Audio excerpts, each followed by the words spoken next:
O mga kabunyog, ah, maraming nakakapansin bakit sa kabila ng grabe na ang pagkamuhi ng tao, pagkasuklam ng mga tao, kung mayroon na pinakakinasusuklaman na politiko ngayon sa panahong ito, yan si Chis Escudero. Ano naman yan eh, hindi kaila yan. Kahit sa social media, makikita mo yan. Talagang sinusuka itong si Chis Escudero. Kung ano-ano na ang gustong mangyari kay Chis Escudero, ipadisbar, kahit may nagsasabing ipa-impeach, i-impeach daw. Sabi ko, hindi naman pwedeng i-impeach yan kasi senador yan. Hindi impeachable official yan. Hindi, pero basta ang gusto nilang mangyari, matanggal na yan sa pagka-senador.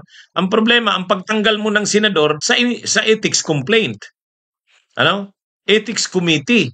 Magpa-file ka ng ethics complaint sa ethics committee para matanggal. Pero duda tayo. Tatanggalin naman kaya yan ang kanyang mga kapwa-senador. Mahirap. Kaya para tuloy ang nagsasabi, ano bang pwedeng gawin dyan, attorney, kay Chis Escudero? Kasi nga, marami talaga na nasusuka na dito kay Chis Escudero. Ngayon ang tanong, bakit kahit sinusuka na ng mga tao, mayabang pa rin si Chis Escudero? Wala ka pa rin makita sa kanya na pagbabago. Parang nag-aano pa siya eh. Parang nang-uuyam pa eh. Paano siya nang-uuyam? Ay di ba sinasabi niya, ay hindi ako makikinig sa inyo. Kahit kayo kahit ano pang sabihin niyo, hindi ako makikinig sa inyo. Yun ang binibitiwan ni Chis Escudero na kaya nga parang marami tuloy ang nagsasabi, saan ba nanggagaling ang yabang niyan? Bakit masyadong hambog, masyadong mayabang?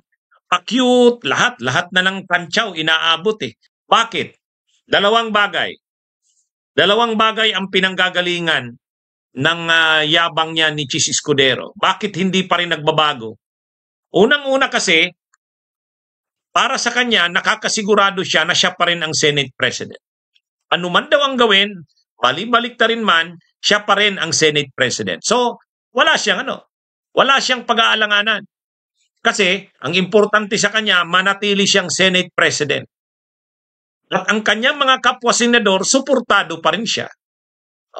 Actually, kung titingnan ngayon, si Cayetano naghayag na. Sabi ni Cayetano, ay kung gagawin ngayong araw or bukas ang pagpipili ng Senate President, panalo na si Chis. Ganon din ang sinabi ni Joel Villanueva.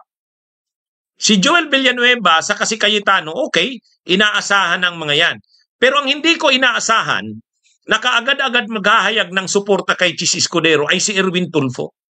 Sabi ni Erwin Tulfo, kaming Tulfo brothers, Chis Escudero kami. Imagine niyo yan. So, wala naman talaga na. Ibig sabihin, kung naghayag na ng suporta ang magkapatid na Tulfo, si Cayetano, sigurado naman na yan, alam natin. Si Joel Villanueva, alam na natin yan. Si Jingo Estrada, ay ano na yan? Sigurado na rin yan. Kaya, kumbaga, in the bag na ang pagiging Senate President ni Chis Escudero. Kasi yung 7 pro-Duterte senators, si Marcoleta, si Padilla, si Bongo, si Bato, si Aimee, si Camille Villar, si Mark Villar, yung 7 na yan, natural, Chis Escudero na yan. Ipapadismiss ba naman ang articles of impeachment? Ipapadismiss ba naman? Ay natural, susuportahan nila Aimee yan sa kanila Marcoleta. Kaya, diyan nanggagaling ang yabang ni Chis Escudero. Parang ang medyo matino ngayon na nagsasalita para sa Senado, syempre, maliban kay Risa. Sa ngayon, ang medyo matapang na nagsasalita, si Tito Soto sa Lacson. Sabi ni Ping Lacson, pag-isipan ng aking mga kapwa senator judges na i-dismiss yung articles of impeachment ng walang trial. Nakakahiya yan. Yun. Matapang si Lacson sa ganyan. Ganon din si Tito Soto. Sabi ni Tito Soto, ano ba naman nangyayari dito sa mga kapwa ko senador? Senator judge ka tapos ikaw yung ikaw yung nagmo-move na i-dismiss. Pinapatamaan si Bato. So ibig sabihin, si Tito Soto sa Ping Lacson medyo matino pero outnumbered eh. Outnumbered sila. talagang ang maraming mga senador na kay Chis Escudero. Oh, kaya diyan ang gagaling ang yabang ni Chis. Parang wala na siyang kalaban sa pagka-Senate President. Yung mga kampi kay PBBM na mga senador tulad nila Erwin Tulfo, ano na, Chis Escudero. Yung mga kampi naman kay Sara Duterte, na kay Chis Escudero din. Kaya diyan ang gagaling ang yabang niya. Kumbaga, ay bakit naman ako matatakot? Safe ang pagiging Senate President ko. Ang isa pang dahilan, bakit mayabang pa rin si Chis Escudero? Kasi yung Malacanang kasi hindi naman gumagalaw eh. Ang nangyayari kasi sa Malacanang, katulad nung butuhan noong June, kailan ba nagbutuhan? Kailan yung butuhan? June 10 ba yon? June 10? O, nagbutuhan. Bakit 80 na senador ang bumoto para i-remand or ibalik sa Kamara yung articles of impeachment? Simple lang ang paliwanag. Ang pakiramdam kasi ng mga senador, wala namang nagsasabi sa kanila galing sa Malacanang. So ibig sabihin, bumoto kayo kung anong gusto nyo, bahala kayo. Hindi nakialam ang Malacanang. Hindi sila sinabihan na ituloy nyo yung impeachment. Walang ganun. Dahil walang mando galing sa Malacanang kung ano-ano na lang yung stand ng bawat senador. Ganyan din ngayon sa Senate President. Ang pakiramdam ng mga senador, wala namang sinasabi ang Malacanang kung sino ang dapat butuhan. Kaya ang tingin nila, bahala na sila at sa tingin nila, suportado pa si Chis ng Malacanang. Alam naman natin si Chis, malapit kay Lisa Araneta yan. Si Chis naman, magaling din itong maglaro, namamangka sa dalawang ilog. Ina-assure niya sa Malacanang, pag ako naging Senate President, pagbigyan nyo na ako doon sa mga diskarte ko tungkol sa impeachment ni Sara. Pero anuman ang gusto nyong mangyari sa Malacanang, gagawin ko. Parang ganun eh. Kaya ang nangyayari dito, mga kabunyog, mga kababayan, saan galing? Bakit mayabang pa rin si Chis Escudero kahit sinusuka na ng mga tao? Ay kasi, sa tingin niya, safe naman siya sa pagka-Senate President. Wala siyang nakikitang banta sa pagka-Senate President niya. Yung si Tito Soto, sa tingin niya, hindi yan, wala yan. Lalo na ngayon, nakita na natin, si Cayetano, napanood ko nung isang araw, Chis Escudero daw ang mananalo. Si Joel Villanueva, sabi niya, Chis na yan, wala na halos. Tapos ngayon nakita ko si Tulfo. Erwin Tulfo, sabi niya, kaming magkapatid na Tulfo, Escudero kami. O di wala na. Ibig sabihin, sigurado na si Chis. Ay dahil sigurado na siya ang magiging Senate President uli, di nagiging mayabang. Parang wala siyang anong tawag doon sa amin sa Bicol? Wala siyang kumbaga sa kanya, walang banta sa kanya sa pagka-Senate President. Actually, mawawala lang ang yabang ni Chis Escudero kapag gumalaw ang Malacanang. Pag nakita niya na hindi na gusto ng Malacanang ang ginagawa niya, yan, maano na yan. Mag-iisip-isip na yan. Pero ngayon kasi, kung walang ginagawa ang Malacanang, masyado kasing si PBBM eh. Hindi nga Kaya itong mga senador, kanya-kanya na lang silang diskarte kung ano. Halimbawa, yung butuhan nga noong remand. Bakit 80 na senador yung bumoto doon? Marami doon. Marami naman ang mga senador na yan susunod kung anong sabihin ng Malacanang. Ganyan naman yan eh. Naalala nyo yung talakayan namin ni Ronald Llamas doon sa Dos Amigos? Pinag-usapan namin yan eh. Sabi namin ni Ronald Llamas, tinanong ko si Ronald Llamas, sa tingin mo, bakit kaya ganyan ang nangyayari sa Senado? Ang sabi ni Ronald Llamas, ay, kasi si PBBM hindi naman nagsasabi kung ano talaga eh. Kaya kanya-kanya ang mga senador. Lalo na sa importanteng bagay na yan, Senate President, wala namang command ang Malacanang kung sino ang Senate President. Kaya ang pinagmamalaki ni Chis, siya pa rin ang gusto ng Malacanang dahil wala namang napipili ang iba ang Malacanang.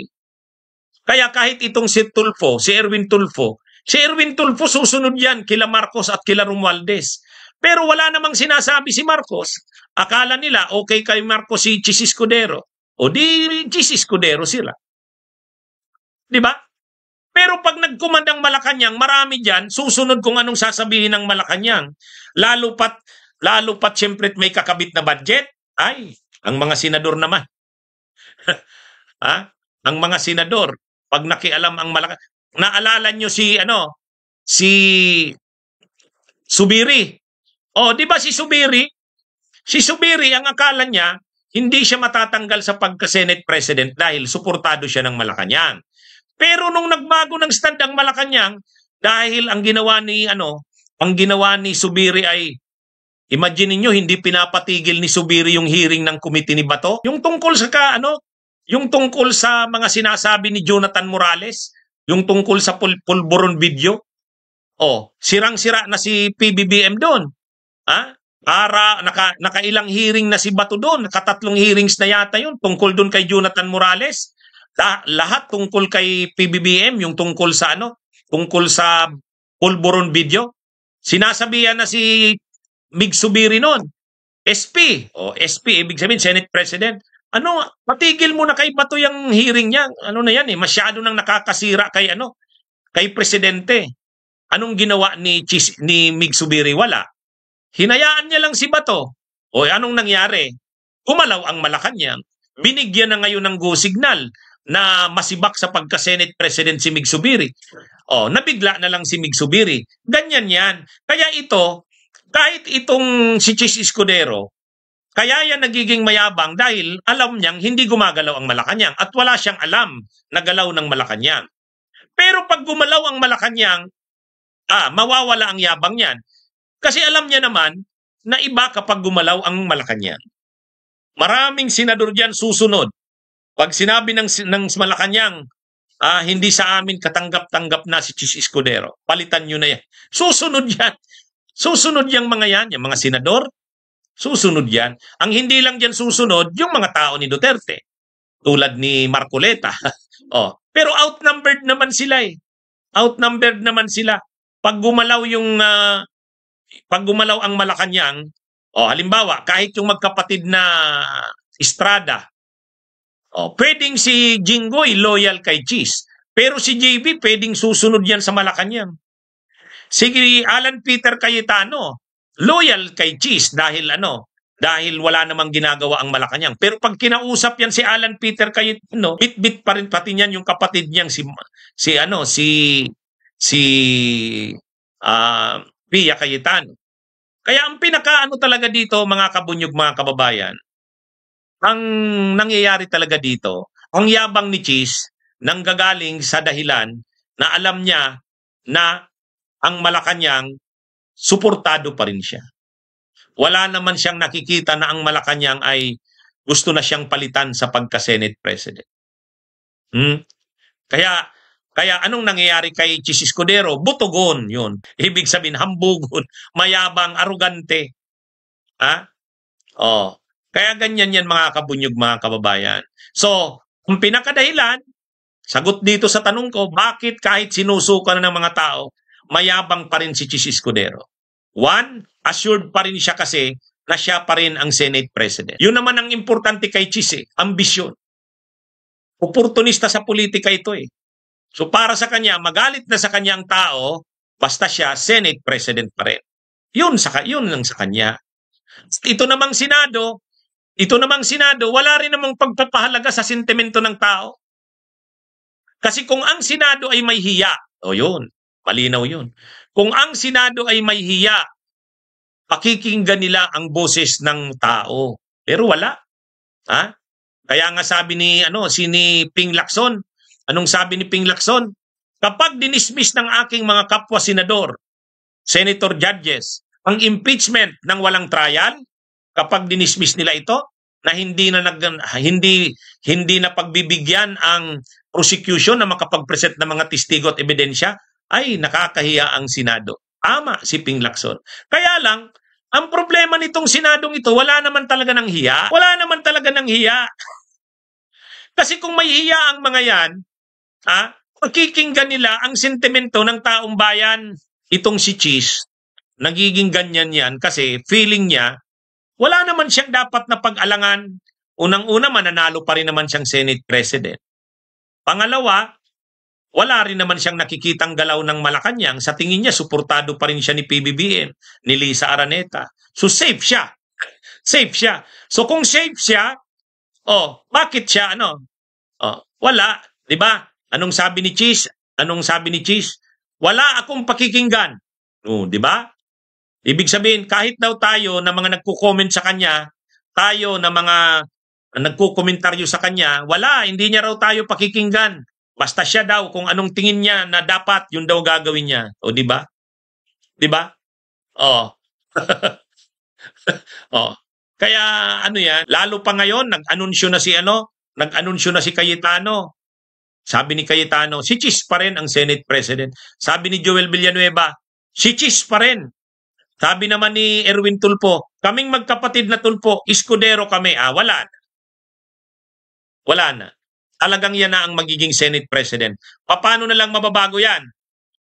Paano mababago? Pag gumalaw si Marcos or sila Romualdez or sila Lisa Araneta. Malacanang lang ang makakapagpaano niyan. Pag naramdaman ni Cheese na hindi na siya suportado ng Malacanang, delikado na. Pero hanggat nandyan pa rin ang Malacanang sa kanya, ganyan yan. Kaya yan ang yabang niya nanggagaling sa suportado pa rin siya ng mga kapwa niya senador. Ito namang mga senador na to, kahit pa masira ang imahe ng Senado, wala yan. Kumbaga, mga kabunyog, mga kababayan, ang nangingibabaw na sa atin, kawalang hiyaan. Sa bansa natin, ang nangingibabaw ngayon, kawalang hiyaan. Diba? Kasi kung may hiya ang mga senador, hindi nila i-dismiss yung impeachment ni Sara. Kasi nakikita naman nila ang ng tao eh. Kahit ang survey ng Okta, ano ang sabi? Gusto ng mga tao na makita ang mga ebidensya. Di ba? Gusto ng mga tao na matuloy ang trial. At saka yun naman ang nakalagay sa konstitusyon. Yun naman ang nakalagay sa konstitusyon. Yun naman pati talaga ang tama. Kaya lang, ang mga senador, hindi na sila sa kung ano ang tama. Di ba? Hindi na sila tumitingin sa kung ano ang tama. Wala. Ang tama, pilit nilang binabaluktot. Di ba? Sabi nga ni Ping Lacson, napakalinaw naman ang nakalagay sa konstitusyon. Kapag mayroong articles of impeachment na nakarating na sa Senado, ang Senado kaagad-agad magta-trial at magdi-decide. The Senate forthwith shall try and decide. Anong ibig sabihin nun? The Senate shall forthwith try and decide. Try, ibig sabihin, hindi subukan Trial, try. Ibig sabihin, maglilitis at magdidesisyon. Yun. Ibig sabihin, ang desisyon ay matapos ang trial. Dito hindi. Magdidesisyon na ang Senado na patayin ang impeachment. Hindi na magkakaroon ng trial. Yan ang gagawin nila. Di ba napakalaking kalukuhan yan? Di ba napakalinaw naman na yan ay hindi naaayon sa konstitusyon? Kaya lang sila kasi, wala na, mga kabunyog. Wala na silang pagpapahalaga sa konstitusyon. Wala na silang pagpapahalaga sa taong bayan. Nagagawa na nila kung ano ang gusto nila. Kaya nga may mga nananawagan niya, abolish na ang Senado eh. Ayaw ko namang dumating sa ganyan, abolish the Senate. Ang kailangan natin, ihalal ang mga mabubuting tao sa Senado. Sa totoo lang, may kahalagahan din sana ang Senado. Bakit? Ito ang nag-check sa House. Ito yung nag-check sa House. Kaya lang, sa pagkakataong ito, yung House yung matino, yung Senado ang bulok. Baliktad. Di ba? Baliktad. Sa pagkakataong ito, hindi yung Senado ang matino, yung Senado ang bulok. Sila Congressman Acop, sila Congresswoman Beatrix Luistro, sila yung matino ngayon. Itong mga senador ang bulok. Kaya ang sinasabi ng mga ng iba, i-abolish na natin ang Senado, unicameral na lang tayo. Alam nyo, ang konsepto ng ang konsepto ng Senado, dapat sana yan yung mga kagalang-galang. Dapat mataas ang standard ng pagboto sa senador. Kasi yung House, yung Kamara, yung kongresista, ang rene-represent niyan, yung distrito lang eh. Ang senador, ang rene-represent niyan, bansa. Diyan nang gagaling ang mga susunod na presidente, vice-presidente. Senate. Kahit nung panahon sa mga Greeks at saka Romans, Roman Senate, di ba? Pag sinabi mo noong Senado ng Romano, ay mga kagalang-galang yan. Kagalang-galang yan. Dapat nga sana ang magsenador si Beatrix Luistro, si Romeo Acop, yun, medyo bilib pa ako. Kaysa naman kila Lito Lapid, kila Bato, kila Bongo. Ay, mga kabunyog, mga kababayan. Habang habang tumatagal, nakakalungkot.